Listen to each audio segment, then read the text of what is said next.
Hi everyone, how are you? Welcome to my channel.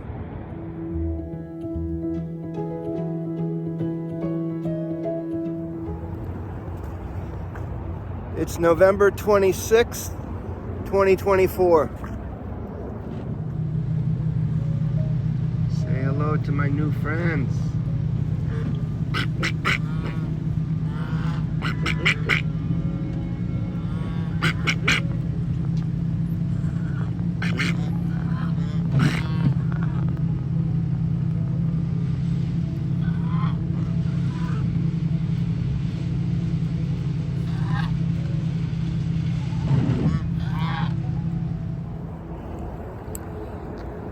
I'm at the South Shore Mall in Braintree, Massachusetts.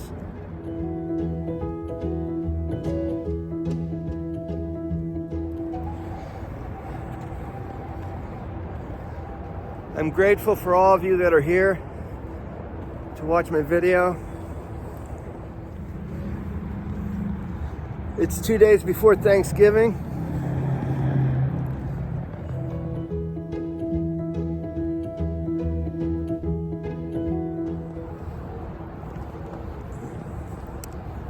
I finally finished editing all of the videos from my trip to the Philippines.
I hope you get a chance to watch some of them. I'm totally ready to plan my next trip. So in this video, I'm going to go through a step-by-step agenda on how to plan for a trip to the Philippines. I'm going to try to make this as easy as possible. First of all, you have to decide that that's exactly where you want to go. That's definitely where you want to go. So the very, very, very first step is making that decision. But if you're like me, you made that decision a long, long time ago.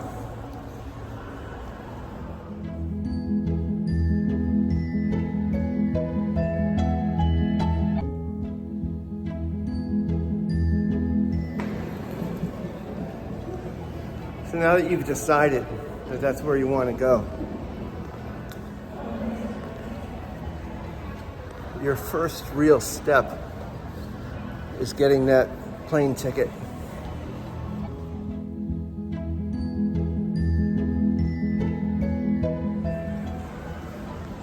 Now, for me, I live in the northeast part of the United States. Boston is the nearest airport for me.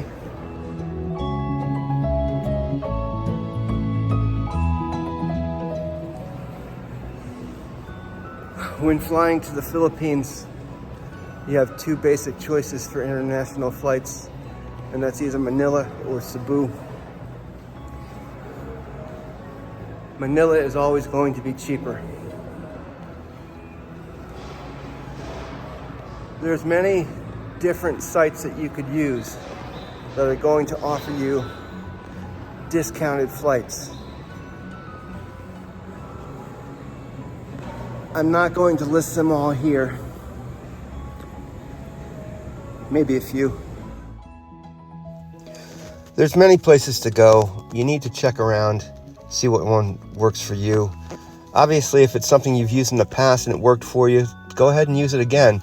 But don't be afraid of checking an alternate source, because there always might be a better deal out there.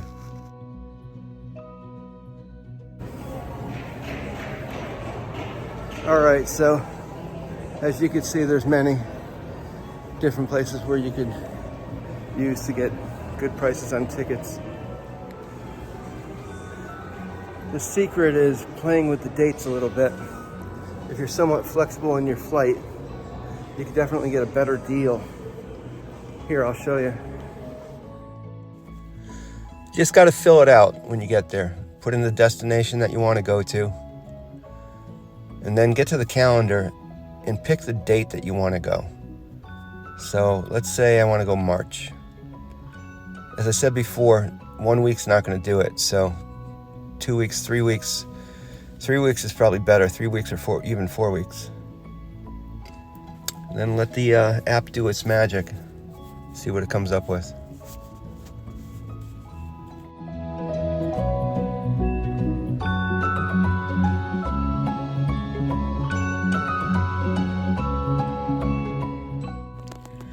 So when you find that special price, the lowest possible price, see if you could work with it. See if it's something that you could deal with. So for those of you that are playing this game at home, realize that until you get to the final step, you have not committed to buying a ticket. So we're just going to play this out. I'm going to show you how. So go back into your app, pick out your dates again, and go ahead and do a search.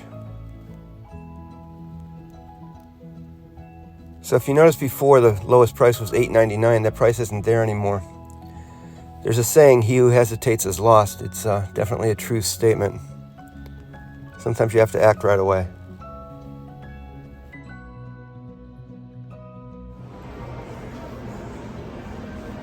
As you can see by the demonstration, the prices really do vary. So as you can see, you could save yourself anywhere from a couple of $100s to a couple of $1,000 per ticket just by going the right time, the right day.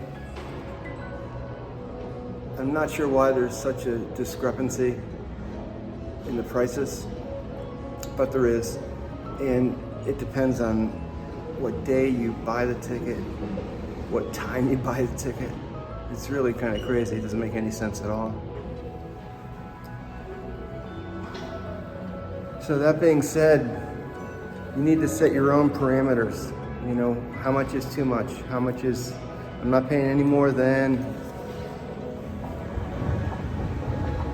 Definitely certain times of the year is going to cost more, you know, like around the holidays. But don't let that discourage you. You just got to figure out when you want to go and make it work. All right, so one other suggestion that I have is that you make sure that you stay there long enough to make it worth it for you. Don't go for a week. That's just ridiculous. You know, there's days of travel time, you know, and then it's just not worth it. 2 weeks, minimal. 3 weeks, a month is much better. Much better. Okay. So you got it all figured out. Time to buy the ticket. Once you buy the ticket, then you can start planning the rest of the trip, one step at a time. One thing I don't recommend is just buy the ticket, we'll figure everything else when we get there. No way. When I go on vacation, I want it to be as relaxed as possible. And what that means is that there's very few factors that are going to change things. You know what I mean? If you have things in place, you have all your flights figured out, you have all your hotels figured out, I mean, that takes a lot of pressure off of it, for real. I want you to have the most relaxed and enjoyable experience that you could possibly have. But really, in order to do that, you got to plan. If you fail to plan, then you're going to plan to fail. What do you think of that?